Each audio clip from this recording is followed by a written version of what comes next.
शेतकरी कर्जमाफी संदर्भात अतिशय मोठी बातमी आहे। 2 दिवसात शेतकऱ्यांच्या खात्यात पैसे जमा होणार आहे। आधार प्रमाणिकीकरण झालेल्यांना पैसे मिळणार आहेत। 17 पैकी 10 लाख शेतकऱ्यांचे आधार प्रमाणिकीकरण पूर्ण झाले। शेतकरी मित्रांनो, पाहू आजच्या 40 ताज्या बातम्या। त्याआधी तुम्हाला कर्जमाफी भेटली आहे का नाही हे कमेंटद्वारे नक्की सांगा। म्हणजे तुमच्या जिल्ह्याची कर्जमाफीची यादी आली की आम्ही तुम्हाला नक्की सांगू। तर पाहू आजच्या 40 ताज्या बातम्या। पीएम किसान योजना। पीएम किसान योजनेला केंद्र सरकारकडून आणखी 5 वर्षासाठी मुदतवाढ देण्यात आली आहे। या योजनेअंतर्गत शेतकऱ्यांसाठी तब्बल 3.15 लाख कोटी रुपयांचा मोठा निधी मंजूर करण्यात आला आहे। मोफत वीज योजना। बळीराजा मोफत वीज योजनेच्या माध्यमातून शेतकऱ्यांना मोठा आर्थिक दिलासा देण्यात आला आहे। या योजनेच्या वीज दरातील सवलतीपोटी शासनाकडून 1437 कोटी रुपयांचा निधी मंजूर करण्यात आला आहे। मुसळधार पाऊस व अलर्ट। राज्यात पावसाचा जोर सलग 8व्या दिवशीही कायम असून अनेक भागात मुसळधार पाऊस पडत आहे। हवामान विभागाने नाशिक घाटमाथ्याला रेड अलर्ट तसंच छत्रपती संभाजीनगर व जालन्याला येलो अलर्ट दिला आहे। पीक विमा मुदतवाढ।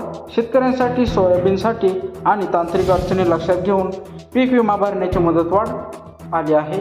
आता शेतकरी 10 ऑगस्टपर्यंत आपला पीक विमा भरू शकणार असल्यामुळे मोठा दिलासा मिळालेला आहे। लाडकी बहीण योजना। लाडकी बहीण योजनेच्या जुलै महिन्याच्या हप्त्याची प्रतीक्षा करणाऱ्या महिलांसाठी आनंदाची बातमी समोर आली आहे। 1500 रुपयांचा हप्ता 15 ऑगस्ट स्वातंत्र्य दिन रोजी पात्र महिलांच्या बँक खात्यात जमा होण्याची शक्यता आहे।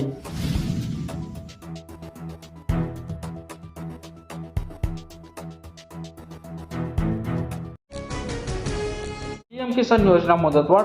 प्रधानमंत्री किसान सन्मान निधी योजनेला 2030-31 या आर्थिक वर्षापर्यंत पुढील 5 वर्षासाठी मुदतवाढ देण्यास केंद्रीय मंत्रिमंडळाने मंजुरी दिली असून करोडो शेतकऱ्यांना मोठा दिलासा मिळालेला आहे। यामुळे आगामी काळात नियमितपणे हप्त्याचा लाभ मिळण्याचा मार्ग सुकर झाला आहे। शेतकरी कर्जमाफी व ई-केवायसी। कर्जमाफीच्या नवीन याद्या जाहीर झाल्या असून पात्र शेतकऱ्यांपैकी 49,000ची ई-केवायसी पूर्ण झाली आहे। मात्र अद्यापही 67,379 शेतकऱ्यांचे आधार प्रमाणीकरण प्रलंबित असल्याने लवकरात लवकर कागदपत्रे पूर्ण करण्याचे आवाहन करण्यात आले आहे। मराठवाडा व विदर्भात दमदार पाऊस। गेल्या अनेक दिवसांपासून पावसाच्या प्रतीक्षेत असलेल्या मराठवाडा आणि विदर्भाला अखेर पावसाने दिलासा दिला आहे। अनेक ठिकाणी नदी नाल्यांना पूर आले आहेत। या पावसामुळे खरीप हंगामातील पिकांना नवसंजीवनी मिळालेली आहे। बुलढाण्यात अतिवृष्टीचा कहर। बुलढाणा जिल्ह्यात 91 महसूल मंडळामध्ये अतिवृष्टी झाली असून 24 तासात 3 मंडळांमध्ये 255 मिमी पाऊस नोंदवला गेला। पुरामध्ये वाहून गेलेल्या 3 जणांचा मृत्यू झाला असून जनजीवन पूर्णपणे विस्कळीत झाले आहे। जळगावमधील विक्रमी पाऊस। जळगाव जिल्ह्यात 24 तासात 104 मिमी पाऊस झाला असून गेल्या 26 वर्षांमधील ही चौथी मोठी अतिवृष्टी ठरलेली आहे। अमळनेरच्या पुरामध्ये वाहून गेलेल्या कन्हैया या बालकासह 8 जणांना सुरक्षित बाहेर काढण्यात यश आले आहे। यवतमाळमध्ये मुसळधार तांडव। यवतमाळमध्ये रात्री झालेल्या पावसामुळे विक्रमी 135 मिमी पावसाची नोंद झाली असून नेर तालुक्यात 24 तासात 222 मिमी पाऊस बरसला। यामुळे 98 मंडळांमध्ये अतिवृष्टी होऊन शेतीचे मोठे नुकसान झाले आहे। अकोला जिल्ह्यातील परिस्थिती। अकोला जिल्ह्यातील काटेपूर्ण सिंचन प्रकल्पाला जलसाठा 23% पोहोचला आहे। जिल्ह्यात 24 घरांची पडझड झाली असून केवळ 41 शेतकऱ्यांना पीक विमा काढल्याचे चिंता व्यक्त होत आहे। संत्रा व मोसंबी पिकांवर संकट।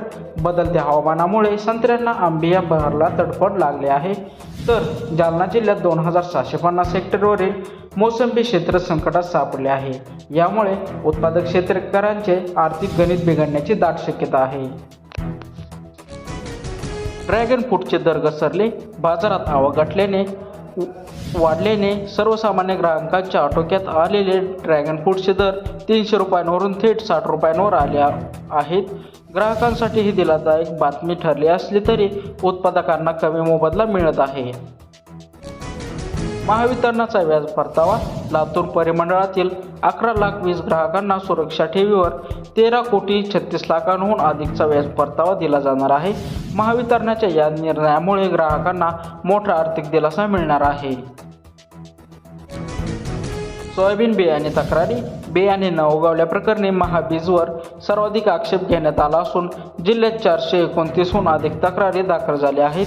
यामुळे पेरणीच्या वेळी शेतकऱ्यांना दुबार पेरणीचे संकट सहन करावे लागत आहे. कोल्हापूर पूरस्थिती व विसर्ग. कोल्हापूर जिल्ह्यातील 35 बंधारे पाण्याखाली गेले असून कोयना धरणाचा विसर्ग वाढवण्यात आला आहे व राधानगरी धरणाचे 2 दरवाजे उघडण्यात आले आहे. नदीकाठच्या नागरिकांना प्रशासनाकडून सतर्क राहण्याचा इशारा दिला जात आहे. खोल समुद्रातील तेल व वायू शोधना. देशांतर्गत उत्पादनाला चालना देण्यासाठी 84,000 कोटींच्या तेल आणि नैसर्गिक वायू शोध योजनेला केंद्रीय मंत्रिमंडळाची मंजुरी आहे. आयातावरील अवलंबित कमी करण्यासाठी सरकारकडून हे मोठे पाऊल उचलण्यात आले आहे. फळबाग लागवड कागदपत्रे. फळबाग लागवडीसाठी युक्तधारा पोर्टलवर 15 ऑगस्टपर्यंत फोटो व कागदपत्रे अनिवार्यपणे अपलोड करण्याचे आवाहन कृषी विभागाने केले आहे. यामुळे रखडलेल्या प्रस्तावनांना लवकरच मंजुरी मिळण्यास मदत होणार आहे. माहिती आणि व प्रॉपर्टी कार्ड. ड्रोन कॅमेऱ्याच्या माध्यमातून राज्यातील 37.85 लाख गावकऱ्यांच्या हातात प्रॉपर्टी कार्ड देण्याचे काम प्रगतीपथावर असून यामुळे वर्षानुवर्ष चालणारे सीमावाद मिटण्यास मोठी मदत झाली आहे. वर्धा नदी व गडचिरोली पूरस्थिती. वर्धा नदी धोक्याच्या पातळीवरून वाहत असून गडचिरोलीला अहेरीमध्ये 105 मिली पावसाची नोंद झाली आहे. अनेक मार्गावरील वाहतूक बंद झाल्याने ग्रामीण भागांचा संपर्क तुटला आहे. मंजूर व रोवणीचे खर्च वाढवण्यासाठी DS तंत्रज्ञान. धान शेतीसाठी रोवणीचा वाढता खर्च आणि मंजूर टंचाईवर मात करण्यासाठी DSR तंत्रज्ञान शेतकऱ्यांच्या पसंतीस उतरत आहे. शेतीचा उत्पादन खर्च कमी करण्यासाठी हे तंत्रज्ञान फायदेशीर ठरत आहे. पीक विम्याला संतृष्ट प्रतिसाद. बुलढाणा जिल्ह्यात 1.3 लाख शेतकऱ्यांनी पीक विम्याचे कवच घेतले आहे. तरी अनेक जिल्ह्यामध्ये विम्याला अपेक्षेपेक्षा कमी प्रतिसाद मिळालेला आहे. शेतकऱ्यांनी सहभाग नोंदवून पिकांचे संरक्षण करावे असे आवाहन केले आहे. मोठ्या धरणांचे ओव्हरफ्लो. जळगावमधील गौरशंगा नदीवरील कुंड धरण ओव्हरफ्लो झाले असून खानदेश आणि मराठवाड्यातील अनेक छोटे बंधारे भरून वाहू लागले आहेत. या पावसामुळे पिण्याच्या पाण्याचा व सिंचनाचा प्रश्न अंशी सुटला आहे. पंढरपूर परिसरात अलर्टवर. भीमा नदीमध्ये 1.5 लाखांच्या विसर्गामुळे पंढरपूर तालुक्यात 8 बंधारे, 3 पूल आणि नदीकाठच्या गावांसाठी प्रशासनाकडून सतर्कतेचा इशारा देण्यात आला आहे. पुराचा संभाव्य धोका लक्षात घेऊन यंत्रणा पूर्णपणे सज्ज ठेवण्यात आली आहे. तर होत्या आजच्या ह्या 40 ताज्या बातम्या. अशाच बातम्या जाणून घेण्यासाठी आपल्या चॅनलला सबस्क्राईब करा. तर भेटू आपण पुढच्या बातम्यांमध्ये. धन्यवाद.